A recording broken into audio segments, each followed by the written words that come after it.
বিভ্রান্তের ঘূর্ণিপাকে মাওলানা সাদ ও জুবায়ের তাদের যেভাবে মিলবে সমাধান। আল্লাহ পাক কোরআনে কারিমের মধ্যে দ্বীন তাবলীগের কথা বলেছেন। নবী রাসূলগণ তারাই দায়িত্ব পালন করেছেন, তাদের সাথে সাথে ছিল ইকামতের দ্বীনও। ঠিক কিনা বলেন? আজকে কোরআন যতক্ষণ পর্যন্ত সংসদে কায়েম না হবে, কোরআনের আইন যতক্ষণ পর্যন্ত কায়েম না হবে, ততক্ষণ পর্যন্ত কেউ সুদ খাওয়া বন্ধ করবে না। ঠিক কিনা বলে? কোরআনের আইন যতক্ষণ পর্যন্ত না হবে, ততক্ষণ পর্যন্ত জিনা ব্যভিচার বন্ধ হবে না। কোরআনের আইন যতক্ষণ পর্যন্ত এদেশে কায়েম না হবে, ততক্ষণ পর্যন্ত মানুষ মারামারি, কাটাকাটি, রক্ত সন্নিপাত বন্ধ করবে না। ঠিক কিনা বলেন? এজন্য কোরআনের আইনের দরকার। আর আল্লাহ কোরআনের আইন প্রতিষ্ঠিত করার কথা আল্লাহ নিজে বলেছে। কোরআনের আইন প্রতিষ্ঠিত না থাকা পর্যন্ত আমরা বক্তাগণ যত ওয়াজ করি, মুখ দিয়ে ফেনা তুলে ফেলি। ওয়াজ করতে করতে মুখ দিয়ে যদি ফেনাও উঠে যায়, মানুষ সঠিকভাবে নামাজ পড়বে না। ঠিক কিনা বলে? আর যখন কোরআনের আইন হবে, তখন নামাজ পড়তে বাধ্য হবে, সুদ ছাড়তে বাধ্য হবে, ঘুষ ছাড়তে বাধ্য হবে, মানুষ জিনা ব্যভিচার ছাড়তে বাধ্য হবে। আল্লাহর আইন প্রতিষ্ঠিত না হওয়া পর্যন্ত ইসলামের বিধান সঠিকভাবে পালন করা যায় না। ঠিক কিনা?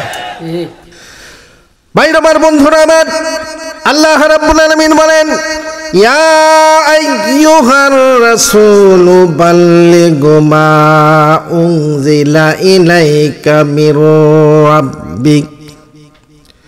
ও নবী, আপনার প্রতি আমার যে দায়িত্ব আমি আল্লাহ পাক দিয়েছি, তা তুমি মানুষের মাঝে গিয়ে দাওয়াত দাও, মানুষের সামনে গিয়ে ইসলামের দাওয়াত দাও, কালেমার দাওয়াত দাও। আর এই দাওয়াতি ব্যাপার শুধু নবী রাসূল গুণের দায়িত্ব নয়, আমরা সাধারণ মানুষ আমাদেরও। ঠিক কিনা বলেন?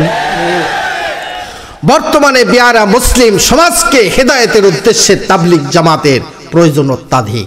ঠিক কিনা? আর সে প্রয়োজন মিটাতে বর্তমান তাবলীগ যে কাজ করে যাচ্ছে, নিরলসভাবে যে কাজ করে যাচ্ছে, তা অবশ্যই সমাজের উপকারে আসছে। মানুষ মসজিদের ধারে কাছেও যেত না, নামাজ পড়তো না, কিন্তু সেই সমস্ত মানুষদেরকে আল্লাহমুখী, আল্লাহর ঘরের দিকে নিয়ে যাচ্ছেন, নামাজ ধরাচ্ছেন, বেনামাজিরা নামাজ পড়তেছে। এটা চরম একটা ভালো কাজ। সুবহানাল্লাহ। এতে কোনো সন্দেহ নাই, প্রত্যেক মুসলমানের জন্যই যে তাবলীগ ছিল অবশ্যই করণীয়, তা সবাই না করে কিছু লোক যারা পালন করে যাচ্ছেন, তারা অবশ্যই দ্বীনের একটা গুরুত্বপূর্ণ দায়িত্ব পালন করে যাচ্ছেন। আলহামদুলিল্লাহ পড়েন। ভাইরা আমার, বন্ধুরা আমার, এই জন্য আল্লাহ রাব্বুল আলামিন বলেছেন, নবী হে, দ্বীনের দাওয়াত দাও, কালমার দাওয়াত দাও। দ্বীনের দাওয়াত দিবেন, কালমার দাওয়াত দিবেন। কাফের মুশরিকদের সঙ্গে আপনার কোনো জিহাদ করতে হবে না, কাফের মুশরিকের সঙ্গে আপনার কোনো গন্ডগোল হবে না। কিন্তু যখন আপনি দ্বীন প্রতিষ্ঠিত করতে চাবেন, তখন আপনি কাফেরদের শত্রু হয়ে পড়বেন। ঠিক কিনা বলেন? এই জন্য নামাজ যেরকম করা ফরজ, দ্বীন কায়েম করাও ওই রকম ফরজ। আন আকিমুস সালাত, আল্লাহ আবার বলছেন আন আকিমুদ্দিন। নামাজ পড়া যেরকম ফরজ, দ্বীন কায়েম করা ওই রকম ফরজ। ঠিক কিনা বলেন? ভাইরা আমার, বন্ধুরা আমার, সত্য দলের মধ্যে দুটি বৈশিষ্ট্য থাকা আবশ্যক: তাবদীলে দ্বীন এবং মানব রচিত আইনের পরিবর্তন। একামতে দ্বীন বা আল্লাহর আইন প্রতিষ্ঠিত করার কর্মসূচি, এই দুটা কাজ থাকতে হবে। ঠিক কিনা?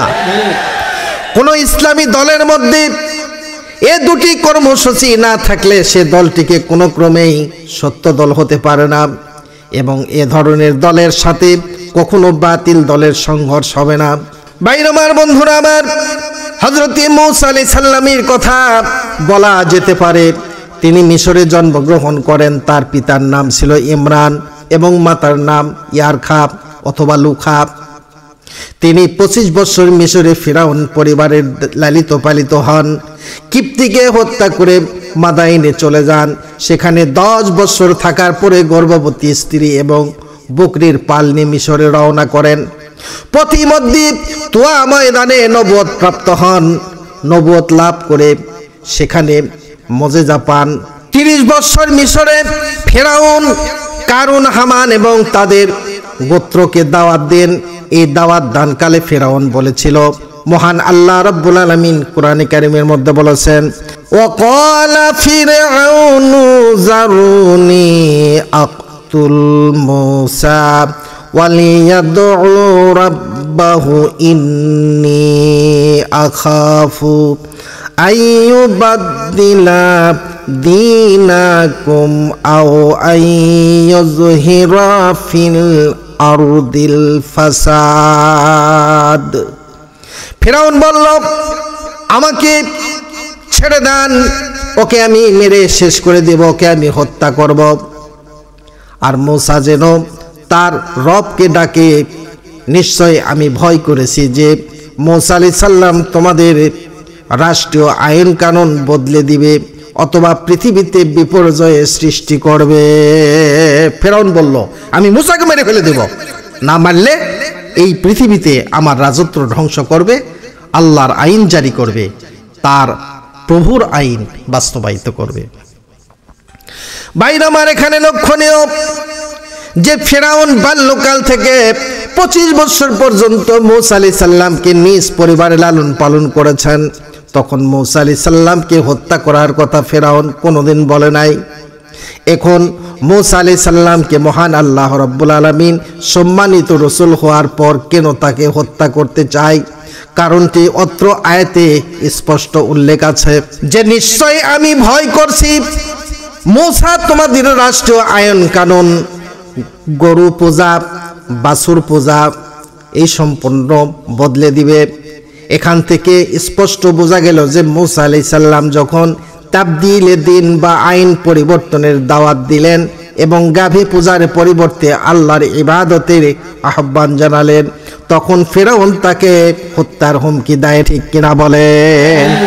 কাজেই যে দলের মধ্যে তাবদীলে দিন এবং একামতে দিনের কর্মসূচি নেই, সে দলগুলি কখনো সত্য দল নয়, তারা মহানবী সাল্লাল্লাহু আলাইহি সাল্লামের ঘোষণাকৃত দলের এক দল।